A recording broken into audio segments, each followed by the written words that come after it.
Assalamu alaikum wa rahmatullah. Au cours des derniers épisodes, nous avons parlé de riba. Cependant, il reste certaines choses que nous souhaitons résumer, en particulier l'explication du verset de la sourate Al-Baqarah où Dieu dit Yamhaqullahu ar-riba wa yurbi as-sadaqat, ce qui peut être traduit par Allah anéantit le riba. Beaucoup ont interprété cela de travers en disant que le riba correspond à al-batil, par opposition à al-haq, ou bien que cela représente l'interdit de manière générale. Dès qu'on parle de riba, ils sortent ce verset pour prouver que Dieu a interdit le riba. Pourtant, la langue arabe montre que ce n'est pas le cas. Affirmer que le terme yamhaqu signifie il interdit, yuharrimu, est faux. Si on prétend cela, on invente un mensonge sur Dieu, car il n'a pas utilisé ce mot interdit. En langue arabe, l'action de yamhaq signifie annuler et rendre vain, et non pas interdire. Prenons un exemple clair de la manière dont une chose est annulée ou rendue vaine dans le Coran. Dieu dit « La tubtilu sadaqatikum bil manni wal adha ». En français, on peut traduire ça par « Ne rendez pas vaine ou n'annulez pas vos aumônes en y joignant le rappel et le tort ». Sadaqallahu al-azim. Est-ce que l'aumône est interdite? Est-ce qu'elle est haram? Non. Donner l'aumône est exigé même. Mais si vous l'accompagnez de vantardise, vous vous vantez, ou de tort, elle n'est plus acceptée et son bénéfice spirituel s'annule. C'est exactement ce qui signifie Dieu anéantit le riba. Dieu n'accorde pas de récompense, c'est-à-dire al-ajr, pour le riba, car ce profit est purement mondain et non fait pour la cause de Dieu.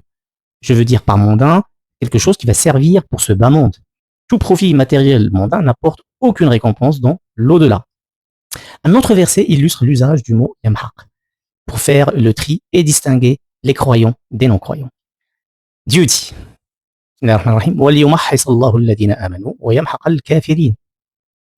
qui peut être traduit en français par afin qu'Allah purifie ceux qui ont cru et anéantisse les mécréants.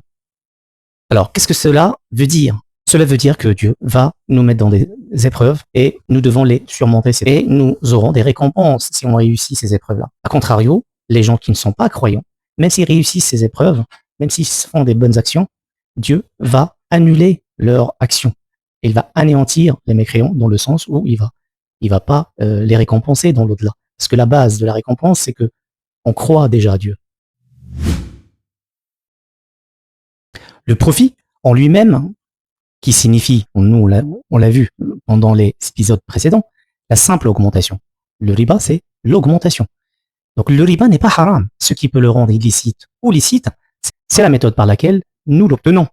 C'est comme la conversation secrète, al-najwa, selon le Coran, elle n'est pas interdite en soi.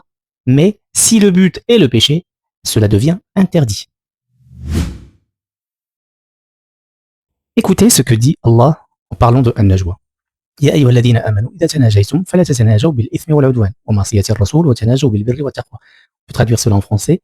Ô vous qui croyez, lorsque vous tenez des conversations secrètes, ne les tenez pas en vue du péché, ou de l'injustice, ou de la désobéissance au messager, mais conversez en vue de la bonté et de la piété. Donc là, on a une utilisation de al-najwa, c'est-à-dire la conversation secrète, dans le bon sens, et non pas dans un sens qui mène à l'injustice et à la désobéissance du messager et du péché. Regardez un autre verset qui dit, sourate Al-Mujadala, Alam tara innal ladhina nuhu 'anil najwa thumma ya'uduna lima nuhu anhu. Ce qui peut être traduit en français, n'as-tu vu ceux à qui il avait été interdit de tenir des conciliabules secrets, des conversations secrètes, puis qui reviennent à ce qui leur a été interdit. Ils conspirent pour le péché, l'agression et la désobéissance au messager. Donc là, Dieu a interdit al-najwa dans le sens négatif, ce qui rend pas al-najwa complètement interdite. Et donc, transposons ce qu'on vient de voir à al-riba. Dieu dit Ô les croyants, ne consommez pas le riba au double et au multiple. Ce qui est interdit ici, c'est pas le riba en lui-même, c'est de manger le riba au double et au multiple. Donc acheter une chose pour 10 et la revendre pour 40, par exemple, c'est cela le multiple abusif. S'il y a un monopole, que l'une des parties est contrainte et aussi opprimée, alors c'est haram. Rappelez-vous, durant la crise du coronavirus, les masques ont atteint un prix exorbitant. Donc ça, purement, c'est ce qu'on appelle le riba al-haram, le riba interdit.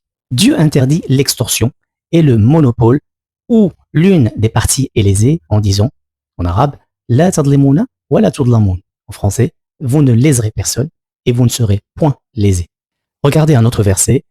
Dieu dit, وما آتيتم من ربا ليربو في أموال الناس فلا يربو عند الله وما آتيتم من زكاة تريدون وجه الله فأولئك هم المضعفون. En français, tout ce que vous donnez comme riba pour augmenter vos biens aux dépens des biens d'autrui ne les accroît pas auprès d'Allah, mais ce que vous donnez comme zakat, tout en cherchant Allah, ceux-là verront leur récompense multipliée. Cela veut dire simplement que Dieu, lorsque vous faites un acte et que derrière cet acte, vous souhaitez avoir un ajr auprès d'Allah, ce ajr sera récompensé et doublé. Par contre, quand nous agissons entre nous, humains, lorsque nous faisons du commerce entre nous, il n'y a pas de récompense auprès d'Allah, parce que il y a un but qui se limite à ce bas monde. Dieu ne nous récompense pas sur les échanges commerciaux que nous faisons entre nous. Quand j'achète quelque chose contre de l'argent, Dieu ne va pas me récompenser ni récompenser le vendeur. Et c'est ça le sens du yamhaqu. Essayons de résumer pour que le sens soit encore plus clair. Tout ce qui implique un bénéfice, y compris un prêt avec une marge, relève du commerce, at-tijara.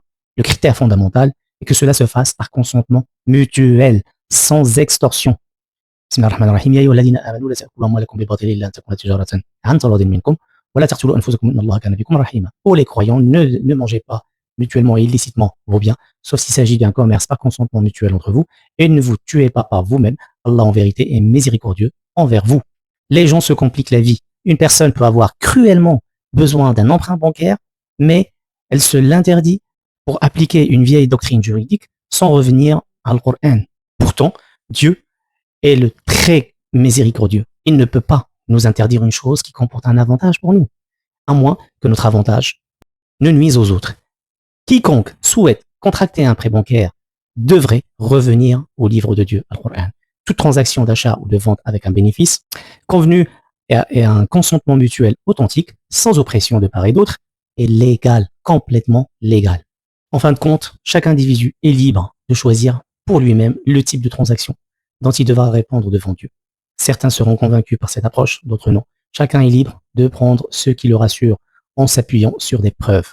Les preuves, on vous les a présentées ici, sont inspirées de l'étude menée par Khalid Ben Akrash, qui a trouvé les règles qui permettent de tirer les informations à partir du Coran, rien d'autre que le Coran. Nous avons parlé donc du riba et nous avons parlé aussi de al-batil. Et le riba est lié à la notion du al-batil. Et il est très important de comprendre cette notion pour trouver et comprendre la nuance entre riba et al-bay'.